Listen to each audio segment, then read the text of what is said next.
ఇక ఏపీ శాసనమండలి సమావేశంలో అచ్చెన్నాయుడు మాట్లాడుతున్నారు. లైవ్ చూద్దాం. ప్రజలకి రైతాంగానికి తెలియచేయవలసినటువంటి బాధ్యత గల ప్రభుత్వంగా మా మీద ఉంది. మేము సిద్ధంగా ఉన్నాము. ఇది అయిన తర్వాత బీఏసీ మీటింగ్ పెడతారు.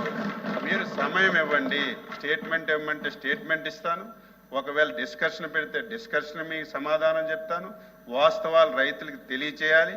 యూరియా సమస్య, యూరియా వాడకం, దాని పరిస్థితులన్నీ రైతులకు అవగాహన కూడా రావాలి. ఈ సభ ద్వారా చెప్తే రైతులకు కనీసం అవగాహన వస్తుందని భావిస్తున్నాను. నేను అన్నింటికీ సిద్ధంగా ఉన్నాను.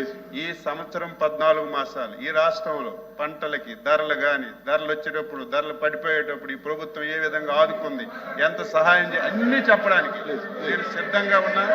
మీరు సమయం కేటాయించమని చెప్తున్నాను. కూర్చోండి. హలో గారు, అధ్యక్ష ప్లీజ్. మా సబ్మిషన్ ఏంటంటే రైతాంగం తరఫున ఇంత మా అచ్చెన్నాయుడు గారు మంత్రి గారు వచ్చి మరి సుదీర్ఘమైన అంశాలు చెప్తున్నారు కదా, అదే చెప్పనండి. చర్చలో అదే చెప్పనండి. మరి ఇంకెందుకు చర్చలో చెప్పనండి. మళ్ళీ రేపు వరకు ఎందుకు వాయిదా దేనికి? వాయిదా అవసరం ఏంటి? బిఎస్సీలో తీసుకుందాం నిర్ణయం. మీరు అడిగిన దానికి మంత్రి గారు కూడా ఒప్పుకున్నారు కనుక. ఎందుకంటే రైతాంగం ఎంతో అత్యవసరమైన సమస్య అధ్యక్ష. ఇది రైతులంతా ఇబ్బంది పడుతున్నారు అధ్యక్ష. బయటని మాకేమీ వ్యక్తిగత అంశం కాదు అధ్యక్ష. ఇది రాజకీయ ఉద్దేశం కాదు అధ్యక్ష. గత 5 సంవత్సరాలు నేను చెప్పాను కదా, గత 5 సంవత్సరాలు ఎక్కడనే ధర్నాలు జరిగాయి అధ్యక్ష. 5 సంవత్సరాలు ఎక్కడ క్యూలు ఉన్నాయి అధ్యక్ష. 5 సంవత్సరాలు పోలీసు జులుము వచ్చిందా అధ్యక్ష? ఎందుకు వచ్చినప్పుడు ప్రభుత్వం వైఫల్యం పెడదాం. మీరు ఏది కావాలంటే అది పెడదాం. ఉమారెడ్డి గారు ప్లీజ్. ఉమారెడ్డి గారు మా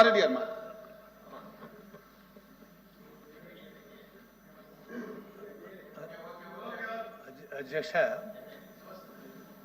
ప్లీజ్ కూర్చోండి. దయచేసి కూర్చోండి సార్. కూర్చోం.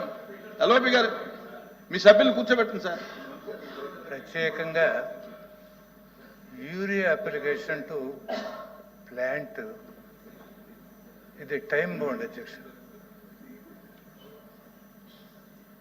యూరియా తీసుకొచ్చిన తర్వాత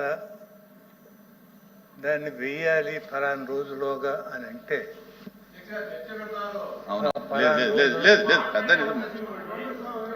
రేపు మీరు చెప్పేదంతా రేపు డిస్కషన్ చెప్దామండి.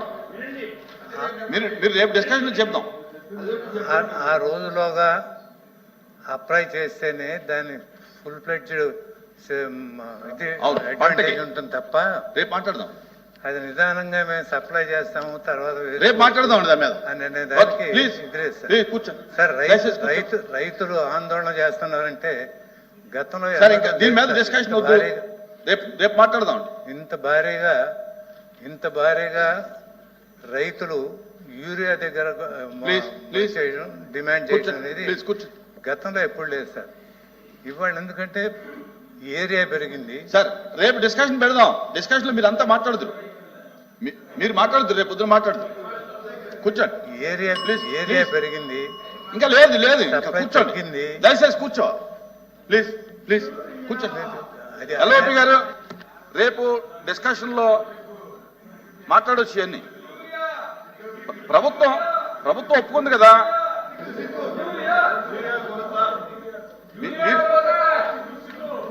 మీకు ఏ ఫార్మాట్ లో కావాలో, షార్ట్ డిస్కషన్ కావాలా, స్టేట్మెంట్ కావాలా ఏంటనేది ప్రభుత్వం సిద్ధంగా చర్చ జరగాలి సార్. చర్చ ఓకే. స్టేట్మెంట్ ఒప్పుకున్నారు కదా. రేపు ఏ రోజు అనేది రేపు మీరు చెప్పండి, దాన్ని బట్టి చేద్దాం. ఓకే కూర్చోండి ప్లీజ్ కూర్చోండి.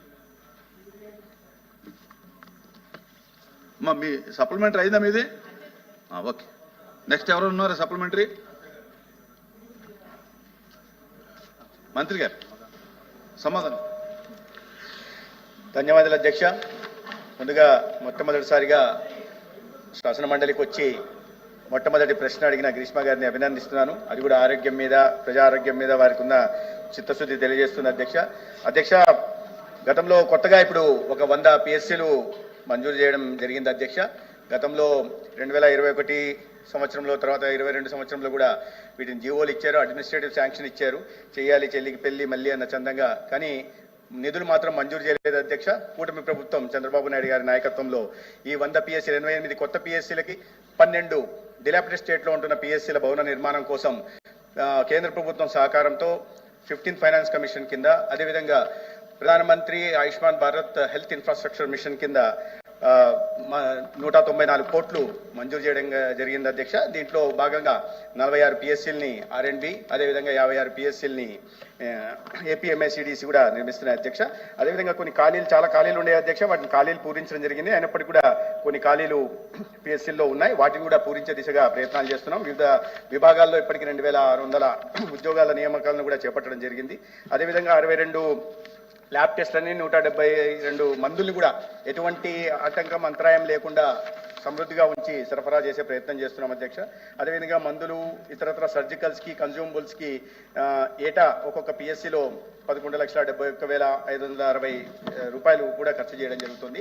ప్రజా ఆరోగ్య సంరక్షణ ప్రాథమిక బాధ్యతగా కూటమి ప్రభుత్వం చేపట్టింది అధ్యక్ష. అందుకని కింద విలేజ్ హెల్త్ క్లినిక్ల దగ్గర నుంచి, పిఎస్సీల దగ్గర నుంచి పై స్థాయి దాకా, సిఎస్సీలు పై స్థాయి దాకా కూడా అన్ని కొరతల్ని పూర్తి చేసి, అదేవిధంగా కావాల్సిన సిబ్బంది నియామకం కూడా చేపట్టి ఆరోగ్య సంరక్షణ బాధ్యతను ప్రభుత్వం తీసుకుంది అధ్యక్ష. క్వశ్చన్ నెంబర్ 13984 MSM మినిస్టర్ గారు. ధన్యవాదాలు అధ్యక్ష.